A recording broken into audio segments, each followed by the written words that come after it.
Seja muito bem-vindo para continuarmos o nosso encontro estudando o documento de Aparecida. Nós estamos olhando o tema A Arte de Ser Construtores de uma Nova Sociedade. O construtor tem de estar sempre à espreita. Deve liderar não só as pessoas, mas também as variadas formas de pensar, da gestão dos métodos. Tem de ser um inovador, capaz de criar pontes entre a mensagem da qual é portador e as culturas autóctones. Tem de incidir nos meios de comunicação, deverá consagrar-se à formação pessoal e daqueles que com ele trabalham, para dar respostas adequadas ao momento que se vive e preparar as formas para estar presente no futuro. Passo igualmente a advertir que nem todos chegam com a mesma prontidão às mudanças, nem da mesma forma. Numa sociedade bem constituída, estão sempre presentes um ontem, um presente e os renovos de um amanhã. E por isso haverá necessidade de que os discípulos e os missionários tenham em conta que a salvação procede de todas essas formas e que seria errôneo abandonar as pessoas que vivem na fidelidade do Evangelho de uma maneira tradicional, assim como igualmente o seria não ter como responder àqueles que vivem mais aceleradamente as mudanças e os processos de renovação. O construtor é um observador privilegiado da maneira como se desenvolve a história. Sabe que as culturas mudam. Não é fácil construir num mundo marcado pela complexidade, pela rapidez. E não é fácil porque a inovação traz consigo tentações que lhe são próprias e nas quais é fácil cair. O único antídoto é renovar permanentemente a fidelidade ao Evangelho e ao magistério da Igreja. Por exemplo, há aqueles que propugnam pela democracia privada de valores, ignorando que uma democracia sem valores conduz inexoravelmente a uma tirania. O construtor precisa saber que o plano salvífico do Senhor, e precisa saber também que, a partir da dignidade eminente da pessoa humana, começa a criar-se um momento que, sem dúvida alguma, tem na família sua etapa mais importante. E é nisto que não se pode nem se poderá transigir. Uma análise objetiva do que acontece na sociedade conduz sempre à necessidade de revisar como tem sido nela o desenvolvimento da família, que não pode ser substituída posteriormente por nenhuma forma de associação civil. Se se quer construir uma sociedade marcada pelo relativismo e pelas crises que esse gera ou coloca em evidência, o trabalho tem de ser sobre a família. É nesse sentido que se deve compreender a insistência de Bento XVI, não só em Aparecida, como também ao longo do seu pontificado. A mesma chave de leitura foi dada na Jornada Mundial da Paz de 2008, quando começou o documento com a temática da família, já que no mundo não se pode aspirar e ter paz partindo de uma família destruída, debilitada e colocada permanentemente em dificuldades para preparar aqueles que têm de ser os construtores e garantes do pastores reunidos em Aparecida, na quinta conferência, sabem e o têm sabido desde sempre que a atividade política exercida pelo laicado é o outro pé de apoio na arte de caminhar pela história e sabem indubitavelmente que ali está em boa parte o miolo da solução de muitos dos problemas de hoje, tanto no mundo como na América Latina e no Caribe.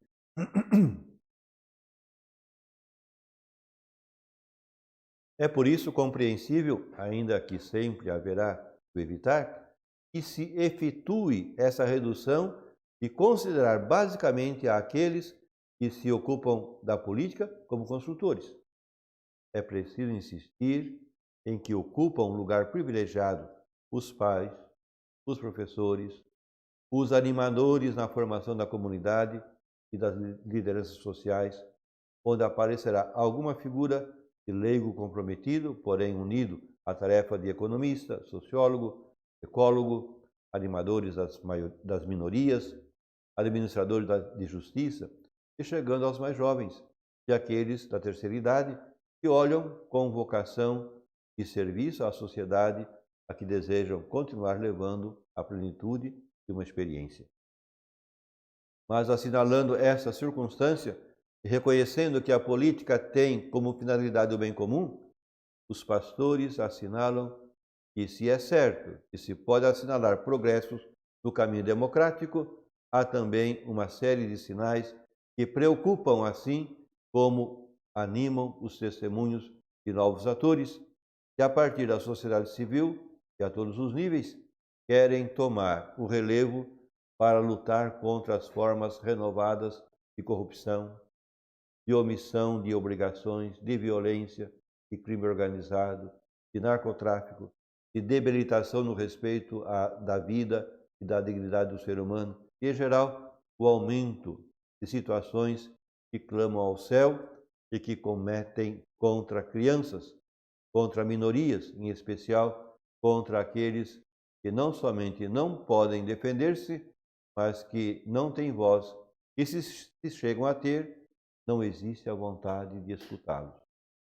O bem comum não é simplesmente a satisfação das necessidades básicas ligadas à sobrevivência, mas também a expressão, se se quer sociológica ou também filosófica, de que a pessoa não se perde na massa, mas o seu bem-estar individual está ligado ao benefício de todos, ao benefício, nesse caso, de todo o nosso continente.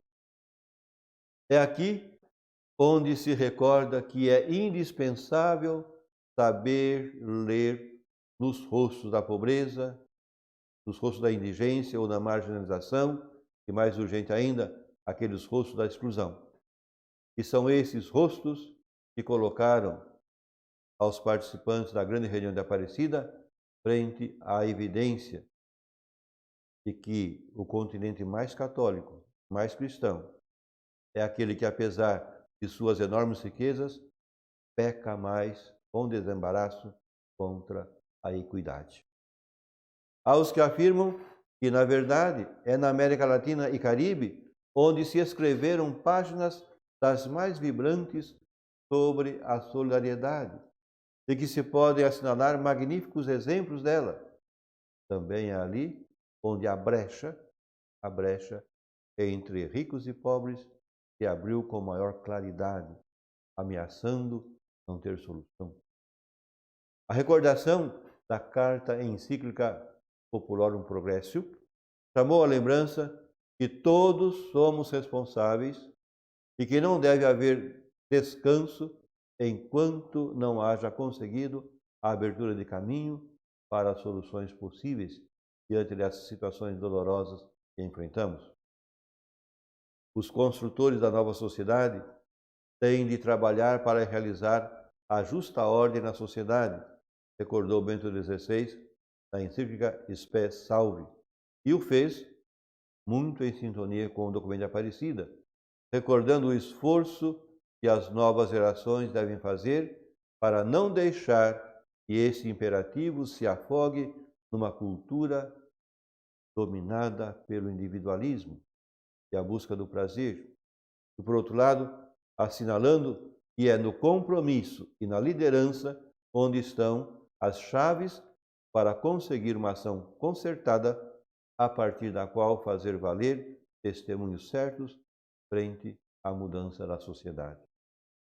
Os construtores da nova sociedade têm de comprometer-se, então, com a pessoa e com sua dignidade, e, portanto, com a vida, sabendo que, ao fazê-la, estão comprometendo com a sobrevivência dos povos a sobrevivência do planeta, do qual todos temos necessidade para sobreviver, e, sobretudo, fazendo que se ponha em evidência a força salvífica do ser autenticamente discípulos de Cristo. Os construtores da nova sociedade têm de contar com uma realidade irreversível, que é a globalização, que tudo muda, a todos influencia e intervém em todos os aspectos, ainda os mais excessivos, da realidade que nos circunda.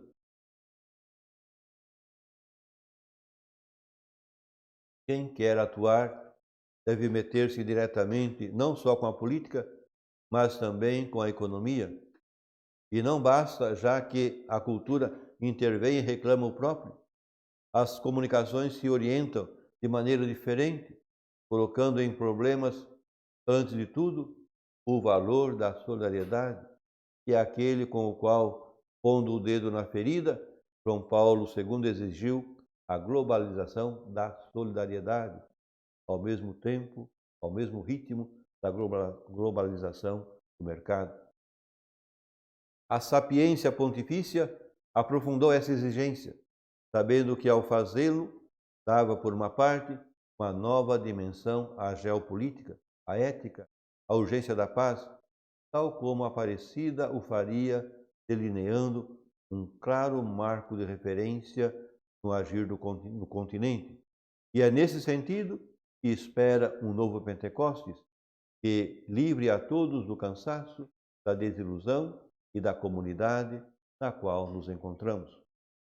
É uma boa afirmação quando se descobre que estamos vivendo novidades que nos exigem ser criativos, que têm aparecido desafios tais como aqueles que da sociedade civil e todas as possibilidades de organização e de ação e ajuda, onde aparece claro que a ética não se esgota nas relações entre os indivíduos, mas que, ao entrar no terreno do personalismo, implicam repensar o conceber ético frente à ecologia, frente às formas de propriedade, frente à bioética, frente às gerações que habitarão esse continente no futuro, e sem deixar de esquecer que os valores que orientam o bem comum, não se esgotam na distribuição e comunicação dos bens, mas que têm de estar regidos por valores um tanto estranhos como a sobriedade e a austeridade. A globalização pôs de cabeça a realidade latino-americana, e isso demanda agora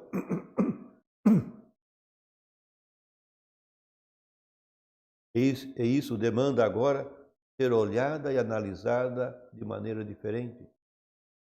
Por isso se aconselha com urgência colocar cuidado na formação política das pessoas, em sua suficiência metodológica e na inovação dos métodos.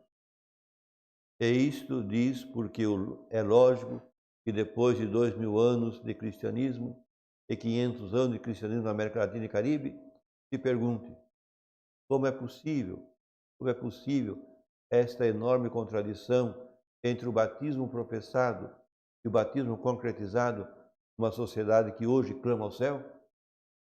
Em definitivo, os construtores da sociedade, da nova sociedade, hão de criar e frequentar centros de reflexão e de capacitação para atuar positivamente no seio da sociedade nova, incentivar a iniciativa de todos e a capacidade de articular-se, abrir caminhos e ações organizadas que desestimulem a improvisação, permitindo que surja e se desenvolva o que tem capacidade de converter-se numa resposta. Necessitam-se, então, de pessoas que sejam capazes de assumir riscos, famílias, grupos educativos e empresários que os assumam. Necessitam-se das pessoas que, a partir da cultura e da política, abram caminho e possam colocar para as pessoas novas a necessidade de ver e aplicar critérios de valorização e ação. Deve, então, quem assume diante do Senhor Jesus Cristo a tarefa de construir, ser pessoa não só de boa intenção, e de bom sentimento, mas também de boa ação, porque não tem perversão maior que a de receber um bom conselho e é desvirtuado quase imediato por um mau exemplo. Aparecida lembra que quem se assume como construtor tem de livrar-se de toda tentação tendente à comodidade, à tibieza e a essa atitude de quem espera que as coisas mudem para acomodar-se à mudança produzida, mas já não para ser impulsionador, mas impulsionado. Os construtores da nova sociedade na América Latina e Caribe têm de assumir a urgente necessidade da conversão. Nada é como ontem. O construtor da nova sociedade precisa ter consciência de que somos discípulos missionários de Jesus Cristo, para que nossos povos nele tenham vida e que ele é o caminho, a verdade e a vida. Como saber se o bom sucesso nos acompanha? Não é complicado. Antes de tudo, temos que conseguir a globalização da consciência, que é a única que nos permitirá ter critérios firmes para julgar o que temos visto e atuar. Em segundo lugar, recordar a maravilhosa sabedoria do Senhor, quando afirma: por seus frutos conhecereis. Jacques Maritain afirma que a tragédia das democracias é não ter podido realizar a democracia. Outros, como Gandhi, expressam sua admiração diante do cristianismo, mas sua prevenção diante dos cristãos, que nem sempre vivem o cristianismo. Mas é Chesterton quem afirma que o único sistema que não fracassou é precisamente o cristianismo, porque é o único que realmente não se aplicou em tudo o que ele significa e exige. Esta é a tarefa aqui, com otimismo, energia renovada, com vida aparecida aos construtores da nova sociedade, que tem de fazer a própria tarefa de mostrar os riscos iniciais desse reino de justiça, de amor e de paz que todos aspiramos. O documento de Aparecida, as suas conclusões, chamou a todos os discípulos missionários de construtores de uma nova sociedade. E assim terminamos hoje esse tema. Nosso próximo encontro traremos um novo tema. Conto com você. Até lá!